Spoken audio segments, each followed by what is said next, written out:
नमस्ते. या ठिकाणी आपण या डाळिंबागेमध्ये आहोत आणि या ठिकाणं मधमाशा या बागेमध्ये आहेत. हे बघा, अशा पद्धतीनं ह्या फुलांमधून उडत आहेत, तिकडे तिकडे जात आहेत, त्या परागीभवनाचं काम करतायत आणि 39-40 टेम्परेचर आहे आत्ताच्या कंडिशनला, तरी मधमाशा आहेत.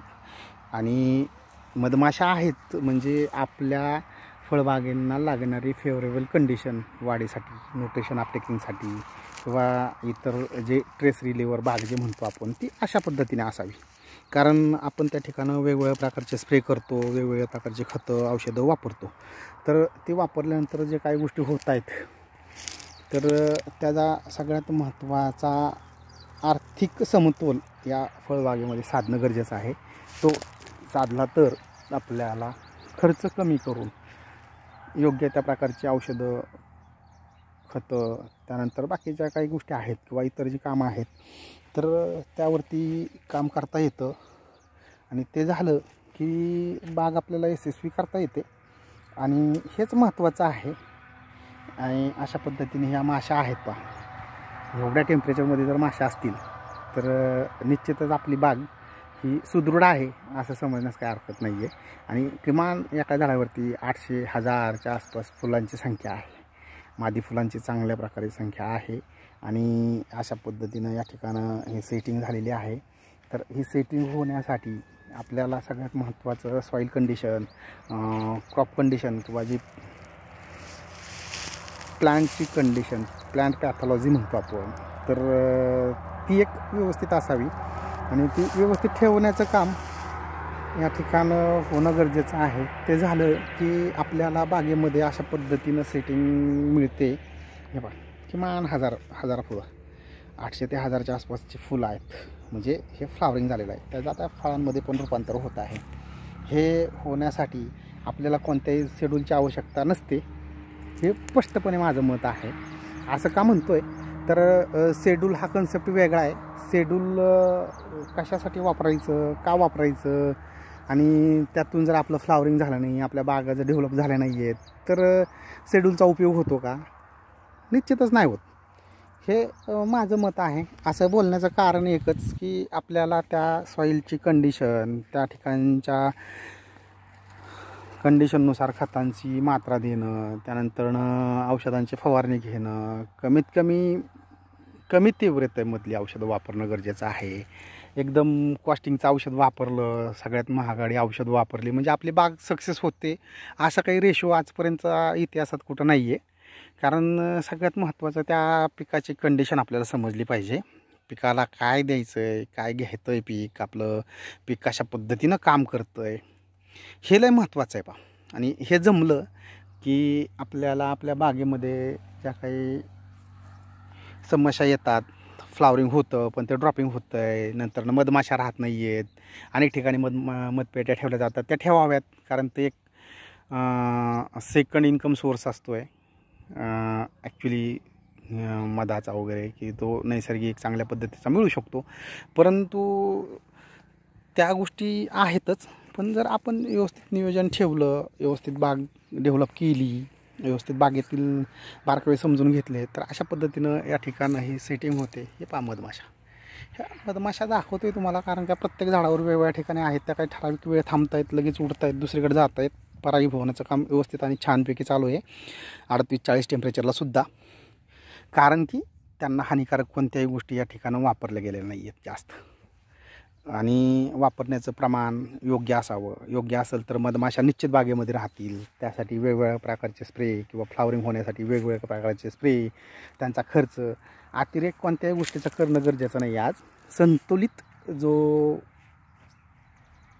पर्यावरणपूरक बागेमध्ये नियोजन असणं किंवा फळपिकांमध्ये असणं गरजेचं आहे, हे सांगतोय. कारण हे गेल्या 15 वर्षापेक्षा जास्त कालावधीमध्ये या ठिकाणी या क्षेत्रामध्ये काम केलं आहे, त्यामुळे हे स्पष्टपणे बोलतो आहे. अनेक ठिकाणी या गोष्टी बोलल्या जात नाही आहेत, न बोलण्याची कारणं वेगळे असतील, त्याच्यावरती आपल्याला काही जास्त विचार करायचा नाही आहे. कारण महत्त्वाचं काय आहे, आपला बागेचा खर्च, आपल्या बागेपासून चांगलं आवश्यक उत्पादन, क्वालिटी उत्पादन कमी खर्चामध्ये किंवा माफक खर्च करून गुणवत्तापूर्ण या ठिकाणं पिकाचं उत्पादन मिळणं फळबागेंमधून विविध प्रकारच्या, की जसं कागदी लिंबू असेल, संत्री, मोसंबी, डाळिंब, पेरू, ह्या पिकांमध्ये जे सिम्पटम्स आहेत किंवा येणाऱ्या रोग किडी ज्या आहेत त्या वेगवेगळ्या आहेत, वेगवेगळ्या स्टेजला येतात. तर त्यांचं नियोजन, त्यांच्यावरती काम होणं आणि त्यांच्यावरती काम झालं की आपल्याला बागेमधून आपण केलेल्या रुपयाचा बदला आपल्याला किमान 100 पट मिळावा. रुपया केला की 100 रुपये झाले पाहिजे. कारण हे एकमेव असं क्षेत्र आहे शेती की ज्यामध्ये खर्च केल्यानंतरनं आपल्याला रुपयाचा 10 रुपये 100 रुपये हे मिळू शकतात. कारण हे बाजारानुसार आहे. बाजारभाव जसे मिळतील तसे. बाजारभाव हा म्हणजे शेती करणाऱ्याच्या किंवा इतर काही घटकांवरती जो अवलंबून असतो. जसं मागणी पुरवठा आहे, म्हणजे आर्थिक बाजू किंवा अर्थशास्त्रामध्ये जे म्हटलं जातं मागणी आणि पुरवठा ह्यातला संतुलन बिघडलं की म्हणजे मालाची कमी आवक झाली की बाजारपेठेमध्ये त्याची मागणी वाढते, निश्चितच चांगला बाजारभाव मिळतो. आणि पुरवठा जास्त झाला की ऑटोमॅटिक बाजार पडतात. मग या ठिकाणी आपल्याला नियोजन काय ठेवायचं आहे, सगळ्यात महत्त्वाचं योग्य प्रकारच्या बहाराचं नियोजन ठेवणं. त्यानंतरनं त्याचबरोबर त्या ठिकाणं चांगल्या प्रकारची औषधं, कमी तीव्रतेची, पर्यावरणपूरक हे वापरणं गरजेचं आहे. आणि त्याचबरोबर सगळ्यात महत्त्वाचं आपल्याला काम कशावर करायचं, तर या ठिकाणं अशा पद्धतीनं ह्या ज्या माश्या दिसत आहेत मध्येच हे सांगावं लागते. कारण त्या लोकांच्या बऱ्याचशा समस्या आहेत किंवा बऱ्याचशा शेतकऱ्यांशी डिस्कस केल्यानंतर ते म्हणत आहेत की मधमाशा नसतात, त्यासाठी पेट्या ठेवाव्या लागतात. पेट्या का ठेवाव्या लागतात, तर आपण हायली पेस्टिसाईड वापरतो आहे. तर ते थोडंसं जरा विचार करून वापरा. खरंच पिकाला गरज आहे का त्या स्टेजला, त्याच ठिकाणी तेच घ्या. कारण अतिरेक केला की पर्यावरण लगेच साथ सोडतं आहे पा. आणि आत्ता हे टेम्परेचर वाढण्याचं कारणच ते पूरक शेती, पर्यावरणपूरक औषधं, पर्यावरणपूरक इतर काही ज्या गोष्टी आहेत त्या करणं गरजेचं आहे. त्या झाल्या तर मग पर्यावरण पण साथ देतं आहे. नाहीतर अन्यथा पर्यावरण लगेच बाजूला जातं आहे. माणसाच्या अतिरेकी वापरामुळं किंवा अतिरेक केल्यामुळं मानवानं जो पर्यावरणावरती हानिकारक प्रकारचे जे बदल केलेले आहेत ते बदल नसावेत. पर्यावरणपूरक मानवी आरोग्यास आणि निसर्गाचं संतुलन बिघडणार नाही अशा पद्धतीचं या ठिकाणी काय असावं, कामकाज संतुलित असावं. आणि कामकाज संतुलित नाही झालं की जसं मागणी वाढली म्हणजेच आपला पुरवठा कमी असेल ते मागणी वाढते आहे. आणि पुरवठा जास्त झाला मागणी असतेच परंतु लगेच बाजारभाव पडतात. मग बाजारभाव पडतात म्हणजे काय होतं आहे की आपण अतिरेक कोणत्या तरी पिकाचं उत्पादन घेतो, कोणत्या तरी पिकाकडे वळतो. तर ते न करता संतुलित आपल्या पिकामध्ये उदाहरणार्थ 5 एकर क्षेत्र असेल किंवा 10 एकर क्षेत्र असेल तर 1-2-3 एकरापर्यंत ऊस, नंतर 1-2-3 एकर फळबाग, नंतर 1 एकर बाकी काही इतर कडधान्य वगैरे किंवा तृणधान्य आहेत यावरती सुद्धा काम करणं गरजेचं आहे. आणि जर ते केलं तर निश्चित आपल्याला कोणत्या ना कोणत्या पिकातून किमान केलेला खर्च आहे तो तर निघेल. नाहीतर 10 एकर ऊस लावला की 10 एकर ऊस लावायचा किंवा 5 एकर गहू केला की 5 एकर गहू करायचा. म्हणजे ही जी पिकाची पद्धत आहे पीक करण्याची ती बदलणी गरजेचं आहे काळानुरूप. कारण मल्टिपल क्रॉप सिस्टीममध्ये येणं गरजेचं आहे. ते आलं आहे की ती शेतकऱ्याकडून झालं की गरजेनुसार त्याचा पुरवठाही संतुलित राहील. त्यानंतर त्याच्यापासून मिळणारं जे उत्पादन आहे किंवा जो खर्च आहे तोही व्यवस्थित ताळमेळ घालता येईल आणि चांगल्या पद्धतीनं आपल्याला शेतीचं नियोजन करता येऊ शकतं. आणि या ठिकाणं या संदर्भातच आपण मार्गदर्शन करतो. हे सांगण्याचं किंवा इतर इकॉनॉमिक्स, मागणी पुरवठा, बाकी पेस्टिसाइड्स, नंतर तुमचं पाण्याचं नियोजन, हे अनेक विषय आहेत की त्याचा अभ्यास हा शेतीमध्ये करणं गरजेचं आहे. शेती करताना करणं गरजेचं आहे. तो केला तरच आपल्याला शेती सुसह्य आणि आर्थिक मोबदला चांगला मिळवून देऊ शकते. अन्यथा शेती तोट्यातच जाते. कारण एका पिकाकडे किंवा एक प्रकारचं क्रॉप पॅटर्न राबवल्यामुळे किंवा यंदा एखाद्या पिकाला चांगला बाजार मिळाला की पुढल्या वर्षी त्याच पिकामध्ये सगळ्यात जास्त मागणी आहे नाही, पुरवठा कसा राहील काय ह्याचा अभ्यास न करता डायरेक्ट आपण काय करतो त्याच्याच लागवडी करतो, त्याच्या खालचं क्षेत्र वाढतं आणि परिणामी आपल्याला झालेला खर्च निघत नाही आणि मग आपण म्हणतो की शेती आपल्याला परवडत नाही. तर त्यासाठी सगळ्यात महत्त्वाचं नियोजन हे आपल्याला बागेमध्ये किंवा शेती करताना करणं गरजेचं आहे. हे सगळं सांगण्याचं कारण एकमेव म्हणजे किंवा ह्यावरती स्पष्टपणे बोललं जात नाही आहे. स्पष्टपणे बरेच लोक आहेत, अनेक तज्ज्ञ लोक आहेत की क्रॉप पॅटर्नविषयी बोलतात, सगळ्या गोष्टीविषयी बोलतात, मार्केटविषयी बोलतात, पण ते वेगवेगळ्या प्लॅटफॉर्मवर बोलतात, वेगवेगळ्या ठिकाणं असतं आहे. तर ते एका ठिकाणं कसं येईल, एका ठिकाणं देण्याचा प्रयत्न थोडक्यात एक सारांश स्वरूपात दिलेला आहे. तर ते देऊन ह्यातून फक्त बोध एकच घ्यायचा आहे की आपलं पीक, आपला उत्पादन खर्च आणि त्यामध्ये येणारा कीड रोग व्यवस्थापन असेल ते कमीत कमी चांगल्या औषधांमध्ये योग्य पद्धतीनं सुनियोजन ठेवल्यानंतरनं आपल्याला काय होणार आहे, उत्पादन चांगलं मिळणार आहे, खर्च कमी येणार आहे आणि दर्जादार उत्पादन घेऊ शकतो. हे सांगण्याचा हेतू म्हणजे शेती करताना आपल्याला मायक्रो प्लॅनिंग किंवा सूक्ष्म निरीक्षणं घेणं किंवा त्याचा अभ्यास करणं हे शेती करताना आज काळाची गरज बनलेली आहे. आणि या ठिकाणी सगळ्यात महत्त्वाचं असं आहे की या बागेमध्ये ज्या काही गोष्टी दाखवलेल्या आहेत, पहा मधमाशा आहे, टेम्परेचर आहे, सगळ्या गोष्टी आहेत, तरी पण बाग आज ट्रेस रिलीवर आहे, म्हणजे ट्रेसमुक्त आहे. आणि हे सेटिंग हे 800, 700, 600, कमीत कमी 700, 600च्या पुढं, आणि हा पहिलाच बहार आहे. अशा पद्धतीने बहार असेल तर शेतकऱ्याला चांगलं उत्पादन मिळू शकतं, क्वालिटी चांगली मिळू शकते, खर्च कमी होऊ शकतो आणि मानसिक जो काही ताण असतो की बाग सक्सेस होईल का, सेटिंग होईल का, ह्यासाठीच तर सगळ्यात महत्त्वाचं काम करायचं आहे आणि काम चालू आहे आपलं. तर हे दाखवतो आहे आणि हे पहा, ह्या अशा पद्धतीचं ही सेटिंग आहे, नवीन पण आहे. अशा पद्धतीने ही बागेमधील वेगवेगळे सगळे पैलू थोडक्यात ह्या व्हिडिओमध्ये घेण्याचा प्रयत्न केलेला आहे. आणि हे अशा पद्धतीने माशा येऊन जात आहेत, पहा सारख्या उन्हामध्ये सुद्धा आहेत. ह्या टायमिंगला अशा माशा आढळत नाहीत बऱ्याच ठिकाणं, मधमाशा ज्या आहेत त्या आढळत नाहीत किंवा थांबत नाहीत. परंतु या बागेमध्ये काही तशी काही समस्या उद्भवली नाही. इथं ना पेटी ठेवलेली आहे किंवा कोणत्या गोष्टी या ठिकाणं जाणीवपूर्वक त्यासाठी स्प्रे वगैरे काय घेतलेलं आहे असं काही नाही केलेलं. सगळ्यात महत्त्वाचं संतुलित वापर सगळ्या गोष्टींचा एकात्मिक तो केल्यानंतरनं हे बदल झालेले आहेत आणि हे बदल तुमच्यापर्यंत पोहोचवतो आहे. इतर व्हिडिओमध्ये पण डाळिंबागेविषयी अनेक बाबींविषयी बोललेलो आहे. तर हा व्हिडिओ आजचा थोडासा वेगळा आहे. हा सगळ्यात महत्त्वाचा पहा, सगळ्यात महत्त्वाचं पुढं जरी सांगितलं लोकांना दाखवला तरी चालेल, कारण यावरती कोणावरती काही आपल्याला हे करायचं नाही, काय म्हणतात त्यांचा बाकीच्या गोष्टींवर डिस्कस नाही करायचं. पण इंटरनल माझा जो अनुभव आहे शेती संदर्भामध्ये गेलेला, आपण केलेल्या कामाचा किंवा आपण जे 15 वर्ष फील्डमध्ये मार्केटिंगमध्ये काम केलेलं आहे ते पण सगळ्यात महत्त्वाचं. नामांकित असं मार्केट ज्याला म्हणतो आपण, नारायणगाव मार्केट म्हणतो, जुन्नर, आंबेगाव, तो जो ट्रॅक आहे त्या ठिकाणी मल्टिपल क्रॉप सिस्टीम आहे, योग्य पिकांचं नियोजन केलं जातं. अशा पद्धतीनं जर त्या अनुभवानुसार विचार केला तर ह्या सगळ्या गोष्टी बोलणं क्रमप्राप्त होतं आणि त्या दिलेल्या आहेत. ह्यातून सांगण्याचा उद्देश किंवा हा व्हिडिओ बनवण्याचा उद्देश हाच होता की बाग, अनेक लोकांना बागेमध्ये ड्रॉपिंग होतं आहे, फ्लावरिंग होत नाही आहे, साईज मिळत नाही आहे, त्यानंतरनं बाकीच्या अनेक समस्या आहेत. तर त्यासाठी या ठिकाणं काय करावं, काय नाही करावं, कशा पद्धतीनं नियोजन ठेवावं. कारण हे पहा, एखाद्या प्रॉडक्टचं नाव सांगितलं, एकच वापरा, त्याचा नाही रिझल्ट आला किंवा ते वापरलं आहे कसं, कोणत्या टेजला वापरलं हे माहीत नसतं. फक्त नाव एखाद्या प्रॉडक्टचं दिलं तुम्हाला किंवा सांगितलं व्हिडिओमध्ये की ते वापरलं जातं, ते प्रॉडक्टही खराब होतं आणि इतरही काही गोष्टी आहेत की त्या उद्भवतात.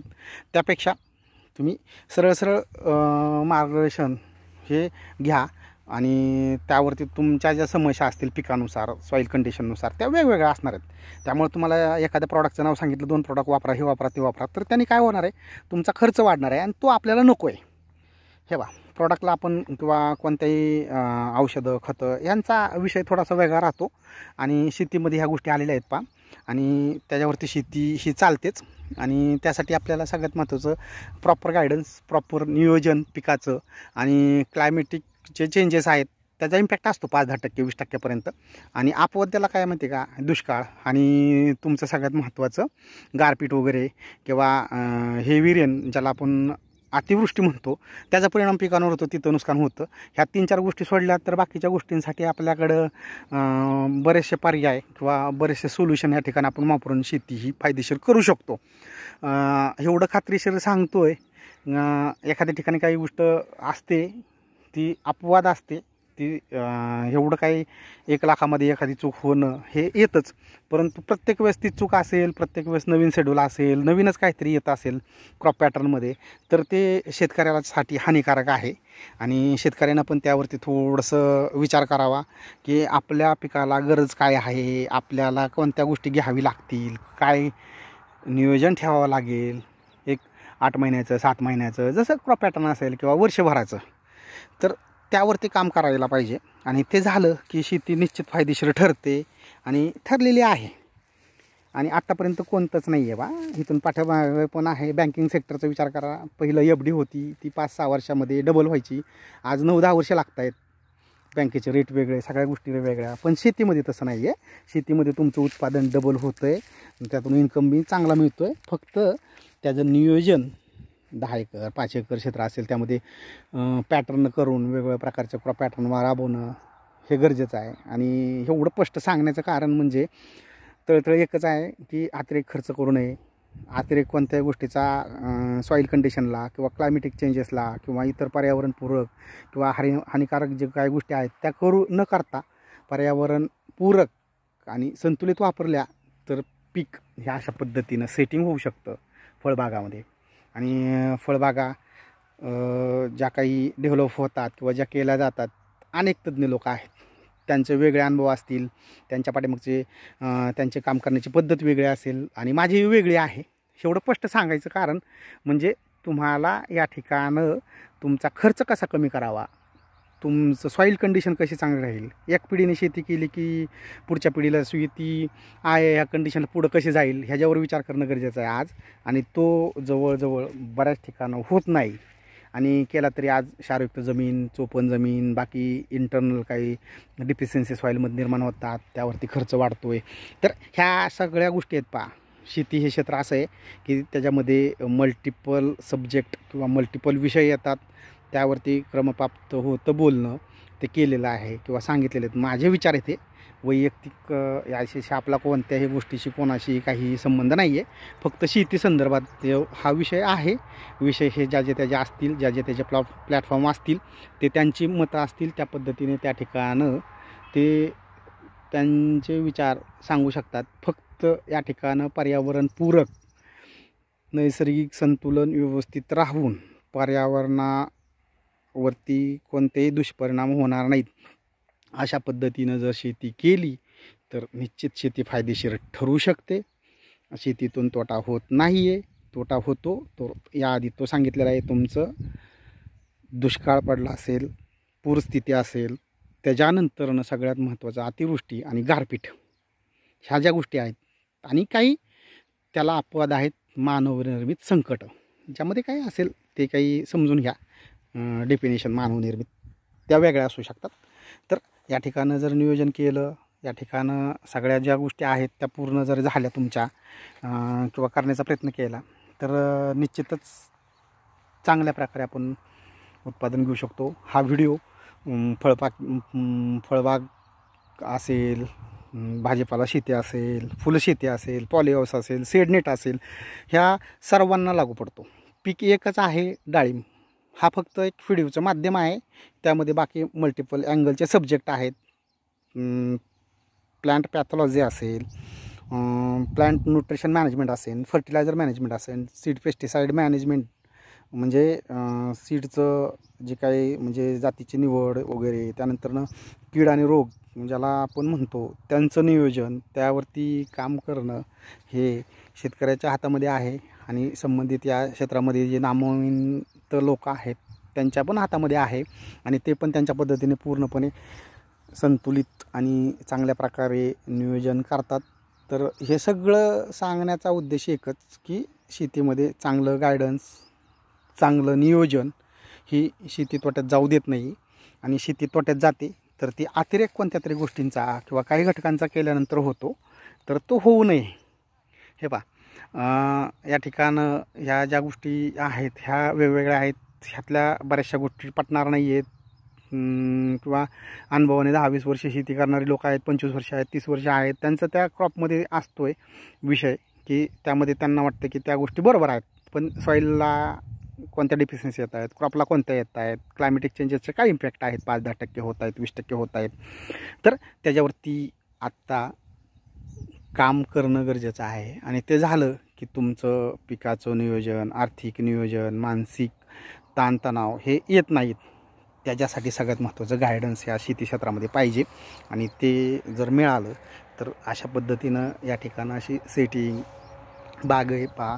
बागेमध्ये मधमाशा आहेत, नंतर बाग ही ट्रेस रिलीवर आहे, अशी सेटिंग अजूनही सुरू आहे. पहिल्यांचं फुलांचं रूपांतर फळांमध्ये होत आहे, तरी आता फ्लावरिंग परत चालूच आहे. म्हणजे अशा पद्धतीने जर बाग असेल आणि असं नियोजन जर शेतीमध्ये असेल तर शेती ही निश्चित फायदेशीर ठरते. तर जास्तीत जास्त शेतकऱ्यांपर्यंत हा व्हिडिओ पोहोचवा. आणि या ठिकाणं आपल्याला काय करता येईल तर ज्या काही शेतीतल्या समस्या आहेत ह्यावरती सगळ्यात महत्त्वाचं बोललो आहे. कोणतंही क्षेत्र सोडलेलं नाही आहे. म्हणजे शेती संदर्भात जे येतं आहे किंवा जे निगडित आहे हे दाखवतो आहे. आणि व्हिडिओ थोडासा मोठा आहे परंतु नीट समजून घ्या. सगळ्यात महत्त्वाचं हे शेवटी सांगतो आहे, कारण ह्यातले बरेचसे बारकावे आहेत. हे कुठंही तुम्हाला लवकर लगेच लक्षात येणार नाही आहेत. आणि जे काही येत आहेत ते 5-10% लोकांच्या येत आहेत. जे काय राहतात 80-90% लोक चुकतायत म्हणण्यापेक्षा त्यांना प्रॉपर गायडन्स किंवा प्रॉपर शेतीचं नियोजन किंवा पिकांचं नियोजन रिजन वाईज क्रॉप पॅटर्ननुसार होणं गरजेचं आहे. ते होत नाही आहे. त्याच्यामुळे शेती तोट्यात जाते आणि तोट्यात जाऊन नाही हीच या पाठीमागची मुख्य भूमिका आहे. आणि या ठिकाणं आपल्याला सगळ्यात महत्त्वाचं जर मार्गदर्शन हवं असेल, मार्गदर्शन या ठिकाणं आपण ऑनलाईन पण देत आहोत आणि ऑन द फील्ड म्हणजे तुमची सॉईल कंडिशन कशा असेल, नंतर क्रॉप पॅटर्न काय आहे, एज लिमिट काय आहे प्लांटेशनचं वगैरे बाकीच्या सगळ्या गोष्टी येतात. त्यामध्ये इम्पॅक्ट करणाऱ्या गोष्टी भरपूर आहेत. ह्या ठराविक 2-3 पॉईंट सांगितलेले आहेत. तर त्यावरती आपण प्रत्यक्ष पीक पाहणी करूनसुद्धा मार्गदर्शन करतो. आणि म्हणजे आपण ऑनलाईन पण करतो आहे. कारण ह्या 2 ऑप्शन ठेवलेले आहेत. जो योग्य वाटेल तो निवडू शकता किंवा तुमचे जुने काही जे सहकारी असतील की जे काही मार्गदर्शन करतायत त्यांच्यामार्फतही करू शकता. फक्त सॉईलचं आरोग्य चांगलं राहील, प्लांटेशन चांगलं राहील, क्लायमेटिक पूरक आपल्याला चेंजेस राहतील, पर्यावरणाचं संतुलन बिघडणार नाही आहे. अशा पद्धतीनं जर शेती केली तर निश्चित शेती फायदेशीर ठरते. फक्त अतिरेक नाही करायचा कोणत्याही गोष्टीच्या शेतीमध्ये. आणि शेतीमध्ये अतिरेक केला की मधमाशा येत नाही आहेत पहा. आणि मधमाशा आल्या नाही आहे की केलेला खर्च आपला फुकट जातो आहे किंवा वाया जातो आहे. तर तो होऊ नये. आणि शेवटी माझं जे कॉन्टॅक्ट नंबर आहे तो DamDairyAgroSolution.1 73 97 86 97 हा नंबर आहे. हा व्हिडिओ जास्तीत जास्त शेतकऱ्यांपर्यंत पोहोचवा. फळबागा असतील, विविध प्रकारच्या पॉलिहाऊस असेल, सेडनेट असेल, या संदर्भामध्ये सुद्धा गायडन्स केलं जाईल. आणि त्यातल्या ज्या काही समस्या आहेत विविध पिकांमध्ये पेरू, डाळिंब, केळी, द्राक्ष ह्या सगळ्या गोष्टींवरती आपण प्रॉपर सोल्युशन काय करावं, काय नाही करावं, कशा पद्धतीनं पाणी नियोजन, खत नियोजन, सीड पेस्टिसाईड कसं वापरावं, म्हणजे जी काही खतं औषधं आहेत, जी कीटकनाशकं, बुरशीनाशकं आहेत तर हे कशी वापरावीत, कोणती सिलेक्ट करावीत, कोणती वापरावीत, त्यामध्ये कशा पद्धतीनं त्यांचं शेड्यूल म्हणजे पिकाच्या 15-20 दिवसाच्या चेंजेसनंतरनं लाईफ सायकलमधलं जे काय असेल ते शेड्यूल प्रत्येक वेळेस चेंज करायला पाहिजे. स्टार्ट टू एंड एक शेड्यूल आलं आणि ते पाहिलं आणि त्या पद्धतीने गेलं की शेवट आपल्या हातात काहीच येत नाही पहा. हे सगळ्यात महत्त्वाचं आहे. कारण एवढं स्पष्ट सांगण्याचं कारण की शेड्यूल हे एकदा बनवलं जातं पण क्लायमेटिक चेंजेस, बाकी इतर पिकाच्या डिफिशियन्सी, सॉईलची कंडिशन यानुसार ते चेंजेस होत जातं. त्या पद्धतीने त्या शेड्यूलमध्ये किंवा त्या नियोजनामध्ये चेंजेस करावे लागतात. आणि डायरेक्ट जर तुम्ही फक्त नियोजित शेड्यूल म्हणजे प्रिंटेड शेड्यूल वापरलं की समस्या अनेक उद्भवतात. की आवश्यक आहे पिकाला पेस्टिसाईड, फंजिसाईड काय जे काय असेल कोणत्याही प्रकारचं किंवा खतं, औषधं जे काय असेल ते वापरायचं आहे का नाही वापरायचं आहे, गरज आहे की नाही आहे, किंवा किती प्रमाण घ्यायला पाहिजे, कसं ठेवावं, ह्या सगळ्या गोष्टी असतात. पण आवश्यक आहे का अनावश्यक आहे ह्या 2 तत्वात यायचं आहे. आणि ते करावं की नाही करावं, आणि केल्याने काय होईल, काय न केल्यानं काय होईल. आणि सगळ्यात महत्त्वाचं ह्या सगळ्या गोष्टी झाल्या आणि इथपर्यंत येऊन थांबलो आपण की आपण एक सॅच्युरेशन येण्याची जी स्टेज असते ती येऊ द्यायची नाही, आपल्याला मॅच्युरिटी आणायची. सॅच्युरेशन आलं की आपलं थांबतं आहे. मॅच्युरिटी कशी राहील, आपल्याला आउटपुट कसं भेटेल चांगल्या प्रकारे, ह्याच्यावरती काम करायचं आहे. आणि हे झालं की सगळ्यात महत्त्वाचं शेती ही आपल्याला चांगल्या पद्धतीनं आउटपुट देते. आणि त्याही पलीकडे जाऊन या टेम्परेचरला अनेक शेतकऱ्यांचं ड्रॉपिंग होत आहे. इतर काही समस्या बागेमध्ये जाणवत आहेत वेगवेगळ्या प्रकारच्या. आता उदाहरणार्थ आत्ताच्या कंडिशनला लिंबाच्या बागा आहेत, तर त्यांची साईज होत नाही आहे, फळांची साईज बारीक राहते, फ्लावरिंग होत नाही आहे. ते पण महत्त्वाचं आहे. म्हणजे आपल्याला एकंदरीत सगळ्या ज्या फळपिकं आहेत त्यावरती आपण वेगवेगळ्या प्रकारचं जे काही पिकांमध्ये येणाऱ्या समस्या आहेत त्यावरती काम करतो. कारण एकाच व्हिडिओमध्ये बाकीच्याही गोष्टी सांगितल्यात. कारण का तर आपण वन टॉप सोल्युशन देण्याचा प्रयत्न करणार आहोत किंवा करतो आहे. आपल्या चॅनलवरती जाऊन वेगवेगळ्या प्रकारचं ऊसाची शेतीचं आहे, त्यानंतरनं केळी आहे, त्यानंतरनं तुमचं पॉली हाऊस आणि सीडनेट संदर्भात आपल्याकडे सीडनेटमधला येलो आणि रेड कॅप्सिकम आहे, यावरती सुद्धा व्हिडिओ बनवलेला आहे. आणि तो पहा, त्यात येणाऱ्या विविध समस्या त्यावरती सगळ्यात ज्या त्या स्टेप बाय स्टेप जसं क्रॉप असेल त्या पद्धतीने ते बनवलेलं आहे. आपल्याला मल्टिपल क्रॉपमध्ये काम करायचं आहे. आणि मल्टिपल जे काही प्रॉब्लेम येतात, कारण सांगताना सांगितले की 10 एकर 5 एकर क्षेत्र असेल त्याचं मल्टिपल किंवा डिवायडेशन करून फार्मिंग केलं तर निश्चित त्या ठिकाणी शेती फायदेशीर ठरते. वन क्रॉप पॅटर्न सिस्टीम हे ठराविक ठिकाणं ठराविक क्रॉपमध्ये चालते. परंतु जर आर्थिक मोबदला आणि शेतीतून सगळ्यात महत्त्वाचं चांगलं उत्पादन घ्यायचं असेल तर शेतीचं नियोजन हे वेगवेगळ्या प्रकारच्या क्रॉप पॅटर्न किंवा वेगवेगळ्या प्रकारची फळपिकं आहेत, फुलशेती आहे, मिरचीसारखं पीक आहे किंवा इतर ज्या काही गोष्टी आहेत शेतीमध्ये ज्या घेतल्या जातात, तर त्या संदर्भात नियोजन करणं गरजेचं असतं. आणि ते झालं की शेती निश्चितच फायदेशीर ठरते. धन्यवाद शेतकरी मित्रांनो. व्हिडिओ जास्तीत जास्त लोकांपर्यंत पोहोचवा आणि जास्तीत जास्त लोकांनी व्हिडिओमधील ज्या काही कन्सेप्ट आहेत त्या थोड्याशा समजून घ्या. व्हिडिओ मोठा आहे पण थोडासा वेळ द्या, कारण पहा आणि नंतरच त्या गोष्टी समजतील. वन टॉप सोल्युशन ज्याला म्हणतो आहे मी, त्याचं कारण असं की वेगवेगळ्या प्रकारची पिकं आहेत, वेगवेगळ्या प्रकारच्या शेतकऱ्यांना येणाऱ्या समस्या आहेत, तर या ठिकाणं शेतकऱ्यांना येणाऱ्या समस्यावरती काम करण्यासाठी व्हिडिओ वेगवेगळे आलेले आहेत, वेगवेगळ्या पिकांचे आहेत, तर ते देतो आहे. आणि त्या ठिकाणी आपण या क्षेत्रामध्ये 15 वर्ष झालं काम करतो आहे. आणि हे नवीन क्षेत्र आपण स्वतःचं कन्सल्टन्सी चालू केलेलं आहे. कारण एकच की आलेला अनुभव आणि ज्या काही पिकामध्ये बदल करायला पाहिजेत, नियोजित शेड्यूल हे खर्च वाढवतं आहे, अपेक्षित उत्पन्न मिळत नाही आहे, या संदर्भात आहे. आणि बाकी इतर विषय आहेत ते पूर्णपणे सविस्तर न म्हणता सारांश स्वरूपात थोडक्यात सांगितलेले आहेत. धन्यवाद.